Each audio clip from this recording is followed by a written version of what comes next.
Assalamualaikum warahmatullahi wabarakatuh. Shalom, Om Swastiastu, Namo Buddhaya, Salam Kebajikan.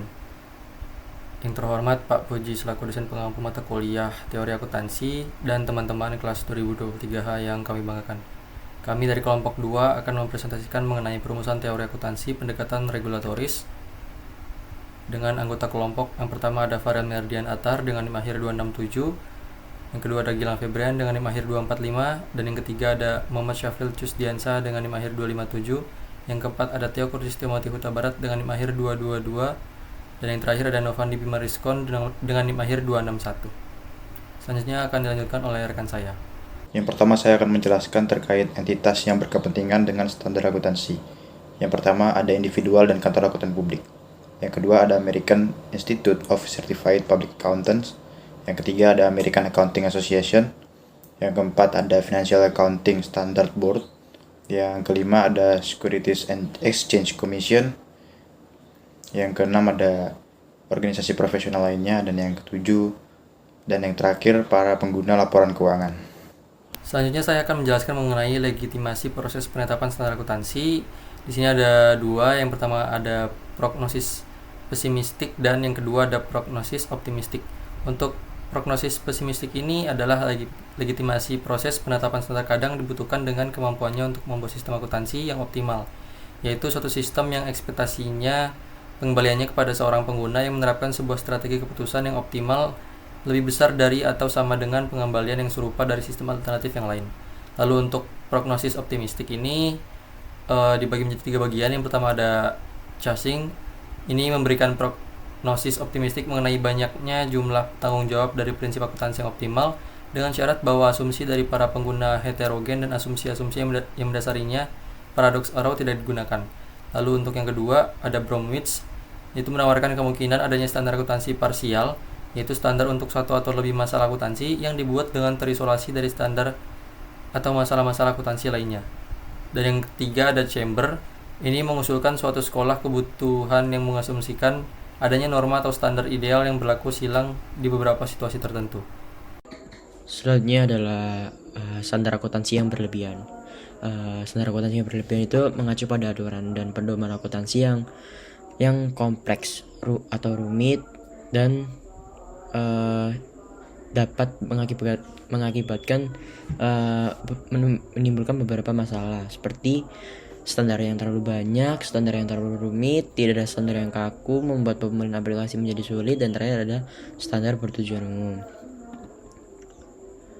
Nah, untuk solusi mengatasi masalah standar akuntansi yang berlebihan itu saya memberi beberapa poin, yaitu pertama ada tidak ada perubahan, mempertahankan apa yang sudah ada, perubahan dari konsep yang ada, perubahan dalam PABU untuk mempermudah penerapannya dalam setiap usaha bisnis, menentukan alternatif pengungkapan dan pengukuran yang berbeda, perubahan dalam standar pelaporan CPA atas laporan keuangan. Terakhir ada alternatif terhadap PABU sebagai dasar yang sifatnya pilihan dalam penyajian laporan keuangan. Selanjutnya ada pihak-pihak yang berwenang menetapkan standar akuntansi, yaitu bervariasi tergantung pada yurisdiksi masing-masing negara. Berikut ini ada beberapa lembaga utama yang berperan dalam penetapan standar akuntansi. Itu yang pertama ada lembaga internasional. Nah, lembaga internasional ini Accounting Standard Board atau IASB berfungsi mengembangkan IFRS yang digunakan di banyak negara. International Federation of Accountant atau FAC berfungsi mempromosikan standar akuntansi dan audit global. International Public Sector Accounting Standard Board berfungsi mengembangkan International Public Sector Accounting Standard untuk sektor publik. Ya, selanjutnya yang kedua ada lembaga nasional. Setiap negara memiliki lembaga yang menetapkan standar akuntansi nasionalnya. Contohnya Indonesia. Ikatan Akuntansi atau IAI melalui Dewan Standar Akuntansi Keuangan berfungsi menetapkan standar akuntansi keuangan yang berbasis IFRS. Contoh yang kedua ada Amerika Serikat. Financial Accountancy Standard Board berfungsi menetapkan Generally Accepted Accounting Principles di AS. Yaitu contoh yang ketiga ada di Eropa Financial Reporting Advisory Group berfungsi memberikan rekomendasi terkait penerapan IFRS di Uni Eropa. Contoh yang terakhir yaitu ada di Inggris, Financial Reporting Council berfungsi bertanggung jawab atas standar akuntansi di Inggris. Selanjutnya yang ketiga ada otoritas pemerintah dan regulator, yaitu ada otoritas jasa keuangan Indonesia berfungsi mengawasi penerapan standar akuntansi di sektor keuangan. Selanjutnya ada Securities and Exchange Commission AS berfungsi mengawasi penerapan standar akuntansi oleh perusahaan publik. Bank sentral, misalnya Bank Indonesia Federal Reserve berfungsi bisa memberikan regulasi terkait akuntansi di sektor perbankan. Lembaga-lembaga ini memiliki wewenang untuk menetapkan, mengadopsi, atau mengawasi implementasi standar akuntansi di wilayah masing-masing.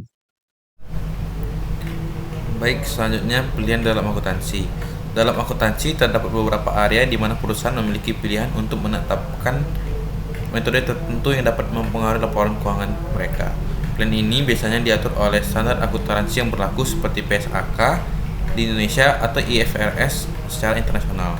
Selanjutnya, beberapa contoh utama dalam pilihan akuntansi. Yang pertama adalah penilaian persediaan. Nah, seperti FIFO, first in first out, barang yang pertama masuk dianggap pertama kali keluar. Yang kedua, average, nilai persediaan dihitung berdasarkan rata-rata biaya per unit.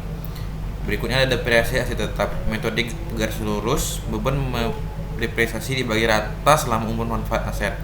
Yang kedua ada metode saldo menurun, beban depresiasi lebih besar di awal umur aset dan menurun seiring waktu. Berikutnya ada pengakuan pendapatan, metode presentasi penyelesaian, yaitu pendapatan yang diakui berdasarkan tingkat penyelesaian proyek. Yang kedua, metode kontrak selesai, pendapatan diakui hanya setelah kontrak selesai sepenuhnya. Selanjutnya ada strategi penetapan standar bagi negara-negara yang berkembang. Di sini ada 4 poin, yaitu ada pendekatan evolusioner. Pendekatan ini mengacu pada penerapan standar akuntansi yang berkembang secara bertahap berdasarkan kebutuhan dan perubahan lingkungan ekonomi. Kedua ada pendekatan transfer teknologi. Pendekatan ini mengacu pada penggunaan teknologi untuk meningkatkan efisiensi dan akurasi dalam penerapan standar akuntansi. Ketiga ada strategi situasional. Pendekatan ini mengacu pada penerapan standar akuntansi berdasarkan kondisi spesifik suatu perusahaan atau negara. Terakhir, ada penggunaan standar akuntansi internasional. Pendekatan ini mengacu pada adopsi standar akuntansi global seperti IFRS untuk meningkatkan konsistensi dan daya saing perusahaan di pasar internasional. Baik, cukup sekian presentasi dari kami. Kurang lebihnya mohon maaf. Wassalamualaikum warahmatullahi wabarakatuh.